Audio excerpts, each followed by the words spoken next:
brought you by Silver Pumps and Motors. Top quality और consistent performance के लिए सिर्फ सिल्वर पंप्स नाम याद रखना.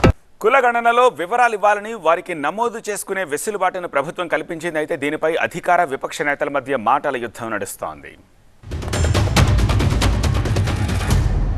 ఇది రిజర్వే కాదు. ఇది ఎవరైతే మిస్ అయినరో, ఎవరైతే పేర్లు నమోదు చేసుకోలేదో వాళ్ళు నమోదు చేసుకోవడానికి మరొక అవకాశాన్ని ఇచ్చే కార్యక్రమం 12 రోజుల పాటు. ఇది అసలు టీఆర్ఎస్ పార్టీ అగ్ర నాయకత్వం ఎవరు కూడా ఈ సర్వేలో పార్టిసిపేట్ కాకుండా దాన్ని ఎంతసేపు విమర్శకే పరిమితం అవుతా ఉన్నారంటే వాళ్ళ యొక్క మానసిక స్థితి బలహీన వర్గాల పట్ల ఏ విధంగా అణచివేయాలనే దృక్పథం స్పష్టంగా కనబడతా ఉంది.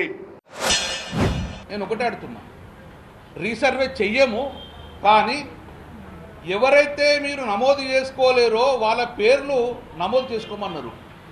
ఎవరైనా ఉందా లిస్టు నమోదు చేసుకున్న పేరు? అసలు 3 కోట్ల మీరు ఎవరైతే 54 లక్షల మంది లిస్ట్ ఏది? అందులో నా పేరుందా? నా పేరుండే నా కులం ఏం రాష్ట్రం అనేది బహిర్గతమే లేదు కదా. నేను మళ్ళీ నమోదు చేసుకోవాలి.